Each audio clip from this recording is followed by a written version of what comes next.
అందరికీ నమస్కారం అండి. నేను కొన్ని రోజుల క్రితం తెలుగు సినిమాకు మరియు తమిళ సినిమాకు మధ్య తేడాల గురించి విశ్లేషిస్తూ ఒక వీడియో చేశాను.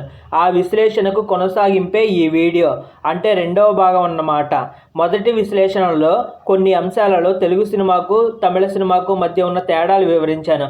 ఆ అంశాలు ఏమిటంటే, తర్వాత తరం ఎవరు, నటీనటుల మధ్య సఖ్యత, సినిమాలో సంభాషణలు మరియు బ్రాహ్మణ వ్యతిరేకత వంటి 4 అంశాలపై రెండు పరిశ్రమలకు మధ్య ఉన్న తేడాలు ఏమిటో వివరించాను. ఒకవేళ మీరు ఆ వీడియో చూడకపోతే కామెంట్ సెక్షన్లో లింక్ ఇస్తాను, కుదిరితే చూడండి.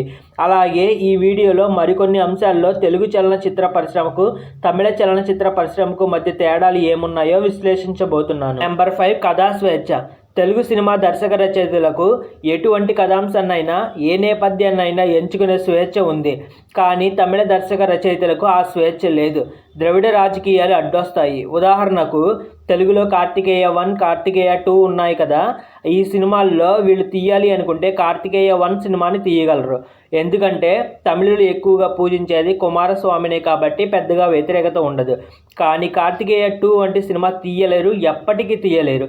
ఎందుకంటే కార్తికేయ 2 సినిమా శ్రీకృష్ణుడి గురించి మరియు గుజరాత్లోని ద్వారక నేపథ్యంలో జరుగుతుంది. ద్రవిడ సిద్ధాంతాల ప్రకారం ఈ భూమి మీద తమిళమే మొదటి భాష అంట. తమిళం నుండే మిగిలిన అన్ని భాషలు పుట్టుక వచ్చాయంట. తమిళ భాషకు తమిళ ప్రాంతానికి మాత్రమే 5,000 సంవత్సరాల పురాతన చరిత్ర ఉంది అని వాళ్ళు చెప్పుకుంటారు. ద్రవిడ రాజకీయ సిద్ధాంతాల్లో ఇది ముఖ్యమైనది. కానీ అరేబియా సముద్రంలో మునిగిపోయిన ద్వారకా నగరానికి 10,000 సంవత్సరాల పైగానే చరిత్ర ఉందని పురావస్తు శాఖ పరిశోధకులు చెబుతుంటారు. పురావస్తు శాఖ వారు చెప్పిన దానికి ఈ ద్రవిడ రాజకీయ సిద్ధాంతాలకు సరితూగదు.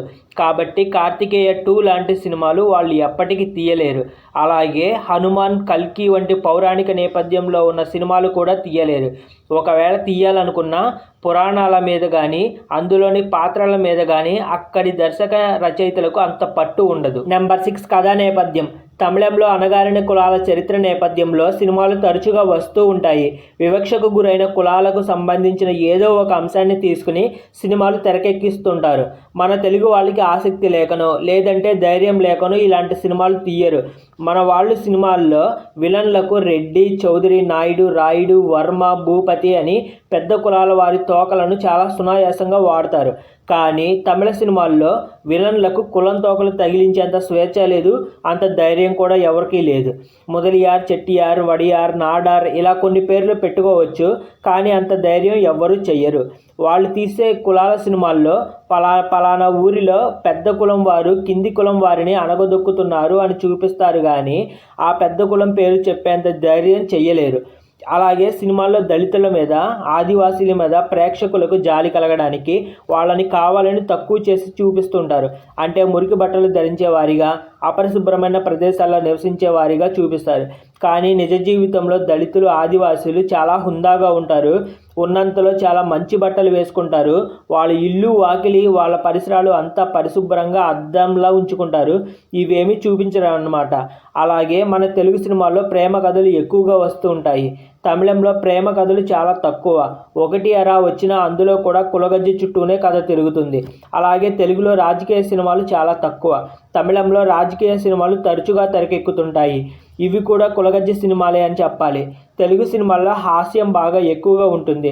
తమిళ సినిమాల్లో హాస్యం చాలా తక్కువనే చెప్పాలి. ట్రాజిడీ ఎక్కువగా ఉంటుంది. తమిళంలో డ్రగ్స్, మాఫియా సినిమాలు, క్రైమ్ సినిమాలు, దయ్యం సినిమాలు ఎక్కువగా వస్తూ ఉంటాయి. మన తెలుగులో మాస్ కమర్షియల్ ఎంటర్టైనర్లు ఎక్కువగా వస్తూ ఉంటాయి. నెంబర్ 7, నటీనటులు మరియు దర్శక రచయితల ఇంటర్వ్యూలు. మన తెలుగు సినిమాల ఇంటర్వ్యూలు చూస్తే చాలా సరదాగా హాస్యంతో కూడి ఉంటాయి. వాళ్ళు తీసే సినిమాల గురించి, వాళ్ళ జీవిత అనుభవాల గురించి ఎక్కువగా మాట్లాడుతుంటారు. కానీ తమిళ సినిమా ఇంటర్వ్యూలో చూస్తే ఏమాత్రం సరదా ఉండదు, ఏమాత్రం హాస్యం ఉండదు.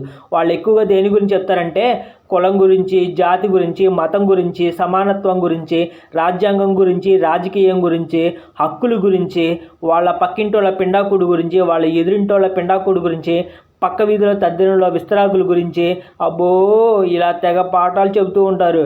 పాఠాలు చెబుతారు అనే కంటే డబ్బా కొడుతున్నారు అనే చెప్పాలి. వీళ్ళు తీసే కుల సినిమాల్లో కంటే ఈ ఇంటర్వ్యూల్లోనే నీతులు ఎక్కువగా చెబుతూ ఉంటారు. మరి వాళ్ళు పాటిస్తారో పాటించరో నాకు తెలియదు, కానీ ఇంటర్వ్యూలు అలాగే తగలబడ్డాయి.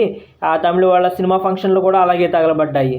మనకు అంటే తెలుగులో సురేష్ బాబు, అల్లు అరవింద్, దిల్ రాజు వంటి నిర్మాతల ఇంటర్వ్యూలు చూడొచ్చు. కానీ తమిళ నిర్మాతలు ఎవరు ఇంటర్వ్యూలు ఇచ్చినట్లుగా నేను ఎక్కడా చూడలేదు. నెంబర్ 8 జయాపజయాలు. మన తెలుగులో చిన్న సినిమాలు కూడా భారీ హిట్లు కొడతాయి. ఉదాహరణకు బలగం, జాతిరత్నాలు, కమిటీ కుర్రోళ్ళు, ఇంకా శ్రీ విష్ణు గారి సినిమాలు, కార్తికేయ సినిమాలు ఇలాంటివి అన్నమాట. తమిళంలో పెద్ద హీరోల సినిమాలు మాత్రమే భారీ హిట్లు కొడతాయి.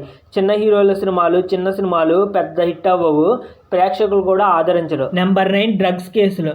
తమిళ చలనచిత్ర పరిశ్రమలో డ్రగ్స్ సరఫరా వ్యాపారం ఎక్కువగా జరుగుతుందని ఆరోపణలు అయితే ఉన్నాయి. డిఎంకే పార్టీకి సంబంధించిన ఒక తమిళ సినిమా నిర్మాత అయిన జాఫర్ సాదిక్ అనే వ్యక్తి 2,000 కోట్ల రూపాయల డ్రగ్స్ దందా కేసులో అరెస్ట్ అయ్యి ప్రస్తుతం రిమాండ్లో ఉన్నాడు.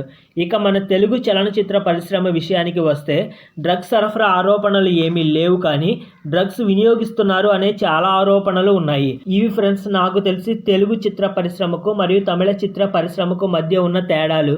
పార్ట్ 1 వీడియో కనుక మీరు ఇంకా చూడకపోతే ఖచ్చితంగా చూడండి, లింక్ కామెంట్ సెక్షన్లో ఇస్తాను. అందులో ఇంకా ఎక్కువ సమాచారం ఉంటుంది. నా వివరణ మీకు నచ్చినట్లయితే లైక్ చేసి, షేర్ చేసి మీ అభిప్రాయాలను కామెంట్స్ చేయండి. కిన్నెర సాని ఛానల్ను సబ్స్క్రైబ్ చేయడం మరవకండి. ధన్యవాదాలు. Thank you.